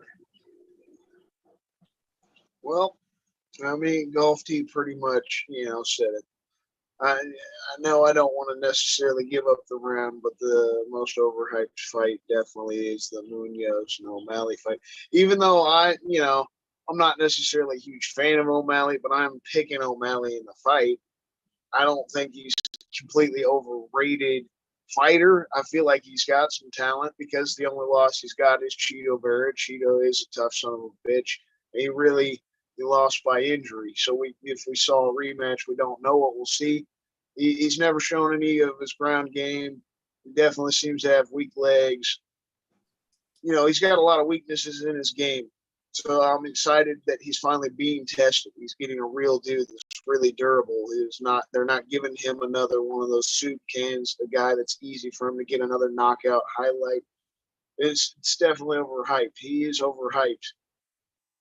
But I'm excited to see, But yeah, kind of, yeah, there's not much else I can say. Maybe I could throw Izzy and Cannonier out there to have my own little, my own little guess in it. But I know Golf D had it. The overhyped fight is Munoz and O'Malley. And maybe it's a little overhyped with Izzy and Cannonier just because I'd like to see Jared have a chance, but I don't feel like he has a chance. So I feel like it's overhyped just because it's a title fight. It's the main event. The main event, in my opinion, should be Max and Volk. So that's where the overhype comes with that. But yeah, I get that. I could definitely understand that. Yeah, like I said, I absolutely agree. And it's not often that we have a situation like this, but I think as the commissioner of the Commission on Commissions here in the I'm No Joe Commission, it's my commissionary duty to make this commissary decision. So on the extremely unusual grounds that it might stand on, I'm actually going to go against the expected norm here. And I'm actually going to give the point for round 2 to Christian. Despite agreeing with the answer previously given by Golfty here and choosing the same fight, much like the Mohegan Sun Athletic Commission held Danny Sabatello to the accountability that he should have been held, I'm giving Christian the point here because he said he chose O'Malley in this fight. So come hell or high water, next week, he will be held accountable for this point. Yeah, and I mean, I knew you guys would definitely be on the other side of it, and I'll take all the shit for, I'm not one of those, O'Malley lovers. I just feel like the kid literally has lost the one fight to Cheeto fucking Berry. He's shown us he's got some knockout power, and I would love to see, this is the real proof, right? He goes out, knocks out Munoz. He's never been finished before. We got something to really talk about. I don't want to be a fan of the kid, but he's just, I love fucking knockouts. I love highlights. That's it. Well, I guess it's easy to knock out a soup can. That's all. That's where I'm saying. I want to see him. You knock out a dude that's never been finished before and shit, all the easy ones they've given him. That's where I had to agree with you. He's definitely an overhyped dude. Absolutely. They finally given him a decent guy to bring in a decent You hop in that clown car with him. Right off next week. Oh yeah, the fucking watermelon car. Yeah, he's definitely a clown. He's definitely a fucking clown act. I'll agree with you on all of that. I love seeing a knockout. That's it. I love seeing a knockout too when he's flatline laying on the pavement. That's it. Just like I'll be happy if he gets knocked out either way. We see a knockout, I'm gonna be happy, whether it's Munoz or O'Malley. No, as I said, just like Mohegan Sun held Danny Sabatello accountable here. We will find out next week if hopping into that fucking bright pink Lambo with O'Malley was a wise decision or not. But for right now, point for round 2 goes to Christian. So that'll bring us to round 3. Round 3 here, we're getting into the actual meat and potatoes of the card. We have got a pair of title fights, and main eventing this pay-per-view to kick off the month of July's insanity. So for round 3, gentlemen, I'm going to need to know your official stance on how you think this co-main event is going to play out. Christian, we'll let you go first on this one. All right. So my stance is this is going to be the most exciting of the 3 fights because we've definitely seen, in my opinion, both guys get better. I feel like Volk stayed more active since their last fight, and he has kind of shown slight more improvement. But Max is still just shown that he's a dog in the division. It's literally like 1A, 1B. There's no one in the division, in my opinion, that comes anywhere close to either one of them. I don't know how a lot of other people feel about it. I feel like Volk won the first fight. Max won the second fight. The judges are judges. I'm going with Max on this fight. That's where I'm standing. I feel like he had that second fight, and I feel like the fire's fucking there. And Volk is not necessarily shown a weakness, against like Ortega or anything. I just don't see that he's shown us the dominance compared to Korean Zombie. Like the last fight, Korean Zombie, a little bit of short notice. You know, Max had to pull out to injury. He had like a month to prepare. He took an ass whooping. You know, I just don't see finishing or damaging power from Volkanovski that we get from Max when all the numbers add up. I see where I think we're going to see something crazy out of Max. That's just where I'm standing on. I think it's going to be the fight of the night. It should be the main event. It's going to be a crazy fucking back and forth barn burner. I don't feel like there's going to be a second of the fight that was boring. When we go back last year, the Ortega fight, it felt like almost every second of that fight was exciting as fuck. And Ortega really was just getting his ass whooped. I'm excited. I'm going with Max. I'm fucking stoked. I cannot fucking wait till Saturday night. I could definitely see that. I agree, man. I think Max is always fucking dangerous, so it's gonna be a damn good fight for sure. So Golfy, how do you think this co-main event shakes out? Are you in the Max boat here, or are you thinking that Volk's gonna go for a trio? Here's the deal. I'm on the Max boat. I'll say it out loud. However, caveat to that statement is if Max starts slow, like he tends to do in the first round, it's going to bite him in the ass in the long run. Because to be quite honest, I think that's what caused the judges to pick Volk in the second fight, even though Max clearly won that fight.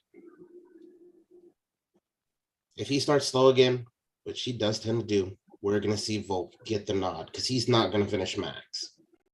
He hasn't shown the finishing prowess other than on fucking Korean Zombie on short notice.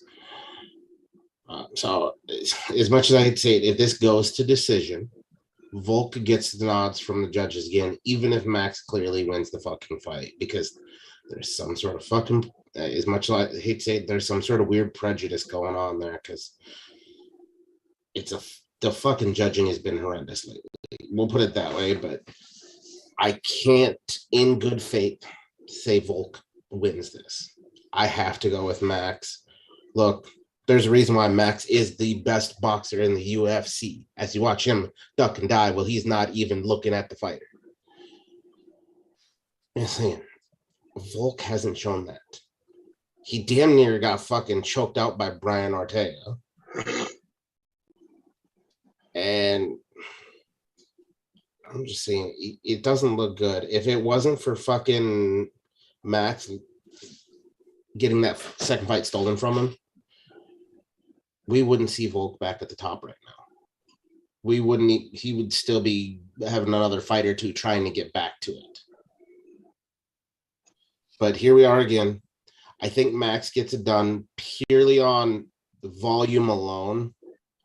But if it, like I said, if it goes down to decision, the judges have to give it to him because Volk's not a walk in the fucking park. The dude's a great fucking fighter. There's a legitimate reason why right now he's champ and Max is number one. Those are literally the two best guys in the entire featherweight division. No one else holds a fucking candle to them. But I have this strange feeling that it's going to end up in a decision and it's going to end up going Volk's way just because, like I said, the judging has been really fucking shoddy lately, but if I'm betting money on the fight, I'm betting on fucking Max Holloway. The Blessed Express is coming back into the fucking station and send toot motherfucker toot. Fucking $50 to get you 600 on a fucking split decision for Max. Yeah, he and I were literally just talking about this pre-show and the fact Hate that this unfortunately the fucking state that we live in doesn't allow online betting, app or otherwise. So that's one of the reasons that I mentioned that if you should choose to take any advice away from this show and use it to bet yourself on any of these fights and win any significant amount of money, all I ask, patreon.com/ImNoJoe. Share the fucking wealth. You know where you got the info. You know goddamn well why you won that money. Kick a little bit around, baby. We can't get it ourselves. That's right. That being said, though, very similar to the last round here, we actually have another situation where we've got a shared answer here. And Ironically enough, much like in the last round here, despite there being the same answer and being initiated by Christian here, we're going to give the point for round 3 to Golf Tee. Despite choosing the same pick, the reason that I give it to Golf Tee here is because I'm probably the one person in our pick'em group that is openly calling this for Volkanovski, and I'm not calling it for Volkanovski by knockout because I don't think that's going to happen. I think what has happened is that we have found the literal 1A and 1B in this division, and they are so fucking close. You can't honestly say that either one has a discernible edge over the other. And like Golf Team mentioned, as we have seen twice before now, in a 25-minute long performance with those gentlemen in the octagon, they are still twice now so fucking close. You cannot arguably say either man discernibly won that fight. It is close enough to where quite literally to this day, people will still contest who won both of those fights, despite them being given unanimous decisions in both situations on a judge's scorecard. That being said, I personally feel like we are at that point where we are going to see a rewashed and repainted version of the same fight we have seen twice before. Not to say that that's not going to be exciting. I think we're in for 25 minutes of fucking grueling top of the world class level back and forth at 145 pounds. But I think that once again, we are going to see that these gentlemen are so fucking close. Neither one of them can discernibly take it over the other. And when we get to that point, historically speaking, Volk gets the decision. That's how I've got it on my Tapology pick, and that's how I honestly think it's going to shake loose. So the point for round 3. I feel like the only edge that Max has had is those 2 knockdowns he had in the first 2 rounds of that second fight. Yeah, and I feel like that's the reason I'm going with him, because I feel like that's what's going to give him the edge if it goes to decision again instead of the beginning of the fight. If he can get something like that in that 4th or 5th round, if it goes all 5 rounds and he gets a shot on Volk that puts him down, even if Volk gets back up, if he puts him down in the later rounds, I feel like that would sway, because those are championship rounds. Right, yeah. And I feel like that's always their sway more so. Who does good in the later rounds is kind of what sways them a little more than who has a great start. So.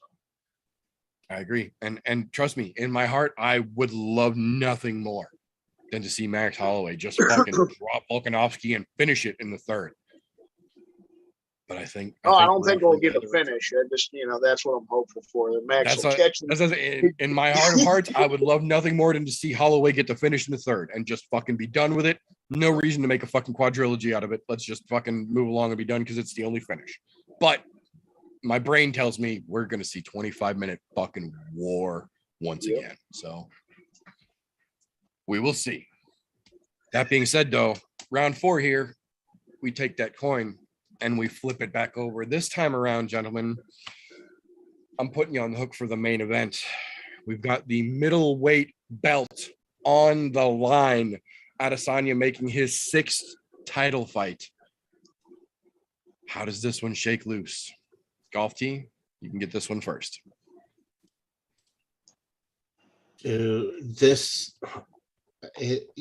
funny when I look at this fight because Israel's been talking about Cannonier for a while. Like, this is outside of fucking Alex Pereira coming into the fucking UFC. This is who he has been talking about for a while, saying Cannonier looks good. Cannonier wins a fight. We need to fight. Here we fucking are. As much as I hate to see it, I don't think Cannonier's going to win, but there's a chance he could, purely because he's obviously holding some fucking real estate in Adesanya's head that Adesanya's going, he's doing well. He deserves this shot. When you start thinking about fighters like that, of he deserves the shot, they're holding free fucking real estate in your fucking head, whether you like it or not. And that always plays that little shadow of, oh, fuck. And Cannonier, let's look at this. Look at it this way. Cannonier is overly strong for this division. You got to think. He used to fight a fucking heavyweight. He's fought a heavyweight, light heavyweight, and now he's done a fucking middleweight. And he's done it the right way by fucking training and also fucking dietitians and everything else that goes with that. So he's overly strong for this division. The thing that's gonna fucking slow him down there is the reach. That reach and the way Adesanya throws so many different weapons, that's gonna slow him down a lot. Cannonier is not a multifaceted weapon guy like fucking Izzy is. He generally sticks to the same type of course of plan of action and just kind of makes it work. I'm not saying that Cannonier can't win, but I don't find it likely.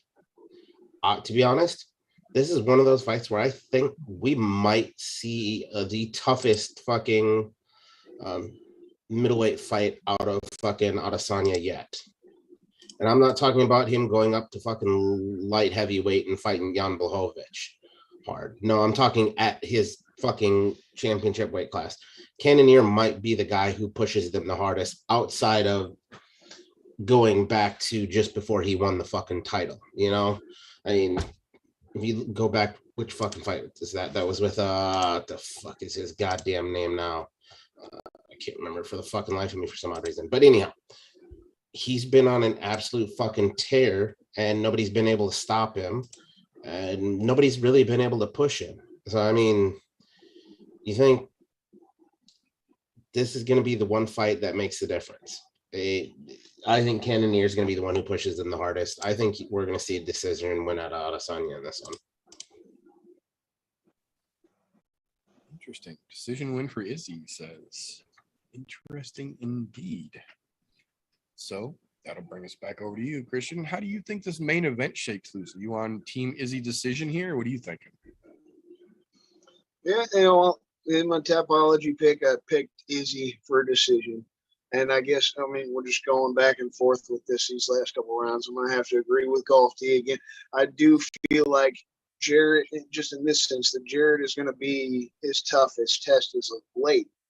And here's my reasonings for why.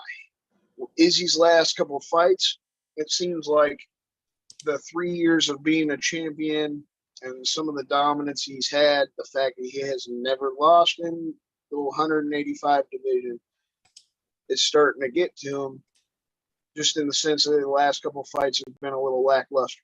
He's been a little held back. The fight in Marvin Vettori back a bit ago, the fight in Robert Whitaker earlier in February. That fight was really boring. It was the week after my birthday. I was really excited for that fucking card. I was like, yeah, we're getting Rob, and Izzy second time. Rob got knocked out the first fight. I've always liked Robert Whitaker, and it was just boring. Neither one of them felt like there was a lot of respect. They were just being too nice to each other, and it felt laid back. Izzy felt laid back. And then you've got the aspect of Jared this week. He just reminds me of like Fedor. He just seems really calm and relaxed and stoic. And there's something about those guys that always gives you some pause. You just always, I don't know. I like rooting for those guys. Jared, just this week in media, he seems focused. Izzy's focused on talking shit with Sean Strickland and, talking shit with Pereira. He seems like he's already moving on to the next fight because he knows either one of those will be bigger money fights. Jared's not into the media. It's not been an easy fight to sell. I just feel like that's where Izzy's in trouble potentially. I agree with Golfy. This is going to be his toughest fight, and I'm taking this is how I feel with the pick. I'm taking Izzy decision because I feel like it's safe. But I honestly feel like Jared's got a better chance than the 4-1 odds they've put out, or a lot of people are talking about. Just in a moment, don't add it to my answer, but person I was thinking of what just popped in my head, fucking Kelvin Gastelum. That was his last toughest fight. The rest of them have pretty much been a cakewalk outside of Jan Blachowicz, but that's just because he was up a weight class and Polish power. Very true. Very true. Pretty sure I did not call. Double check that just to make sure. Yeah, no, I did not call my decision here, but I do absolutely agree that there is a very good potential for this one to go to decision here. And again, we're going back and forth here. I am going to give the point for round 4 to the brother Christian here. Slowbait gets the point, which for those of you who maths means that we are all tied up. Reason I give the point to Christian here is because he brings up a very strong point that I agree with as well. A thing that people aren't focusing on enough, in my opinion, is that Izzy is at the point now. They love to say that Izzy's lapping the division. No one's bringing up the fact that you can see that Izzy is getting bored in lapping the division. Yes, he is going past everybody and even blowing through all of the rematches again. But it is very clearly boring the ever living. He's hungry for John Jones kind of shit. This shit is not John Jones. Yeah, this shit's John Jones not, is the whole reason he started talking about 205 to begin with. Like, you can tell that fight at 205 is still looming in his fucking brain, even though we all know that one's long fucking gone by now. But no, I agree. He is fucking bored. And then even this afternoon, fighting it out with fucking Sean Strickland on the fucking stage instead of focusing on the fucking guy he's got to deal with, knowing that Strickland still has to win to even be in the conversation. Like, that's too he much got free butt rent hurt space. as hell, man. Strickland brought up the he got fucking under his feet, off the anime and fucking he's talking about beating out the anime and the fancy watch and shit. Don't break a nail. Like, yeah, no, he got under Izzy's real good today. It wasn't a good look. Yeah, no dude that jerks off the anime is ever gonna knock me out. Yeah, that I gotta say that was fucking 10-8 for Strickland for sure, man. That was fucking good. Yeah. Dude is on fucking top of it. Yeah, no, that was a damn good one for sure. But that being said, that means we are all tied up to a piece here. So we have got one question left to determine the winner of this evening's episode of The Pit. And as you both know now, for our deciding factor, winner take all question, we never keep it to the same thing we're talking about for this evening. So this question has zero to do with UFC 276, exciting as that card I do believe is going to be. Our final question, gentlemen, I'm going to give you in a second, because as we do here on round 5, champion gets prerogative. So before we ask the question, we're going to find out how we're doing this. Christian, as returning champion for our final question, you get the option. You can have the question first, or you can make Golf Tee answer it first and take the question second. The choice is yours, sir.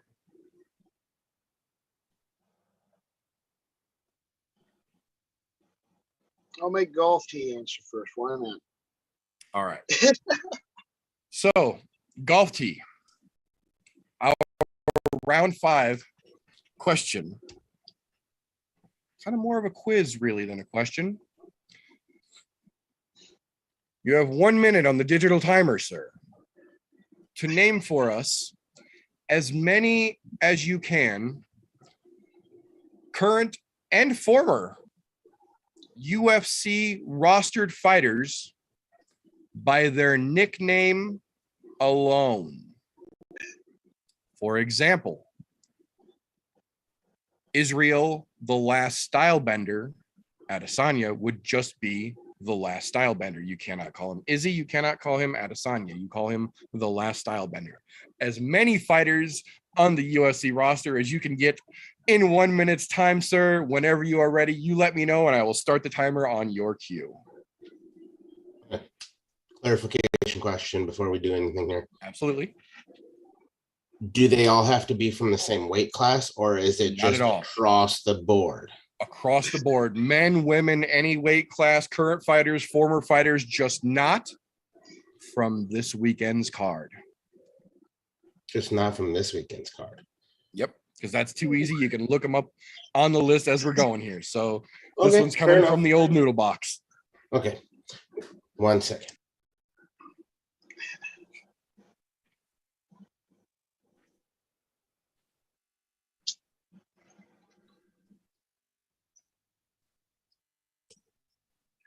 Before we start, the first one I'm going to start with, I'm just letting you know, is not on this week's card, even though it may seem like it. Okay? Just so that way we're crystal clear here, okay? All right. All right. Let's fucking go. Ready? Cowboy. Spike. You good now? All right. Cowboy. Spider. Fucking coconut bombs. Cuban Missile Crisis. Fucking shit. It's way harder when you're put on the spot. Son of a bitch.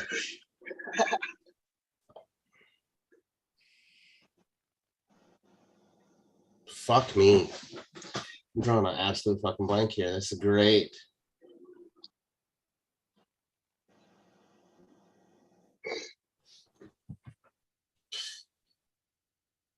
Can't use that. Can't use that. Dude, I'm fucking drawing a hard blank here. Son of a bitch.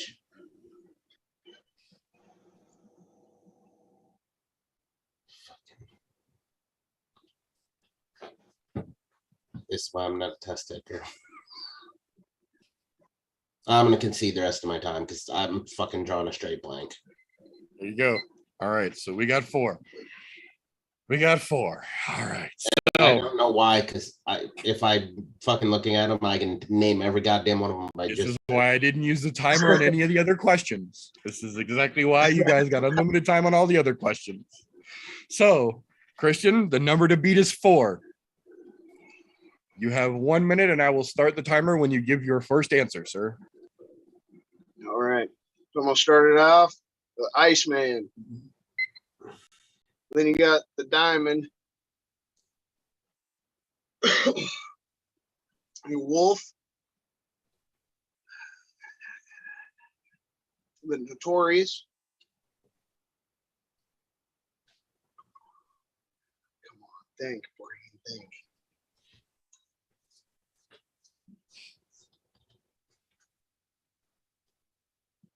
Oh, like Golf T said, when you get on the spot, what the fuck is going on?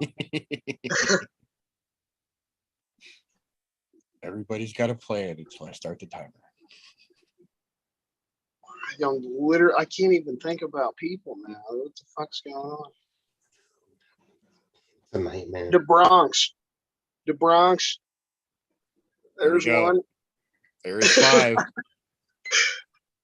With You know, 5, literally, you got number 5 with 5 seconds to spare. You know what's fucked up is the second that timer went off, a whole bunch more popped into my head. Blood right through. Yeah. Fucking bam, bam. Fucking there's just a bunch of them started flowing through. I'm going, God I damn had it. 10 of them running through my mind before the timer started. Timer starts, I'm like, shit, where to go? Oh, fuck. Oh, run through champions. I was like, Tiny Tornado, fucking Lioness. Fuck. There's just a bunch of them. That, gentlemen, is exactly why I let you go free range on all of the other questions and waited till the last one to bring that timer into play.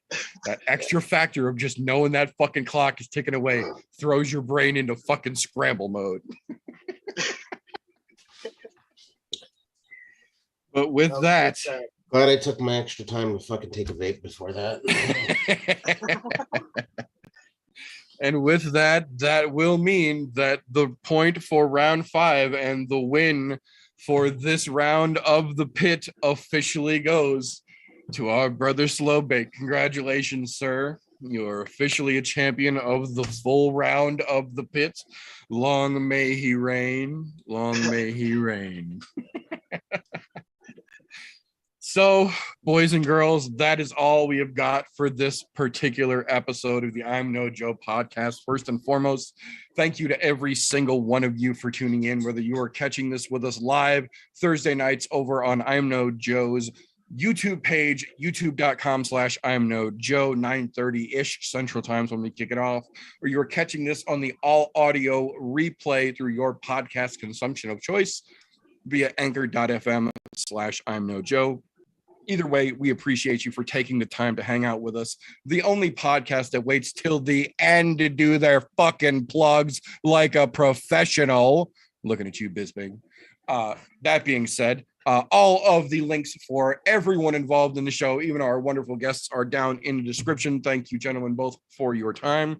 If you are watching this and like what we do, please do not forget to subscribe and make sure the notifications are turned on, whatever platform you are consuming this on. On the other hand, if you do not like what you just saw or listened to, why the fuck are you still here this deep into a podcast you didn't enjoy? Give us a thumbs down and fuck off. We won't even dispute it. That being said, if you're not like that fucking guy and you do like what we do around here, patreon.com/ImNoJoe is the best way to help us do what we do. For as little as $1 a month, you get your name at the end on the thank you screen and get you access to unaired and literally unairable footage. Shit that is so crazy, I just cannot let the general public see it without the paywall. All for as little as $1 a month. That being said, we're going to call it all for this particular episode. Remember, boys and girls, don't let ignorance stop you. You can root for anything, unless it's the Supreme Court at this point.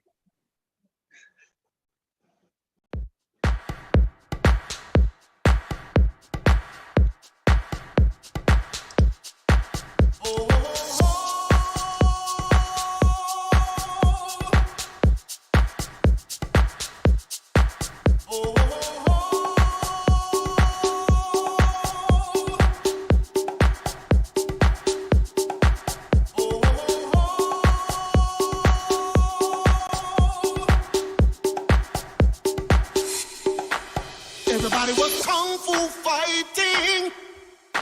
Those kids were fast as lightning. In fact, it was a little bit frightening. How do I say goodbye to what we had? The good times.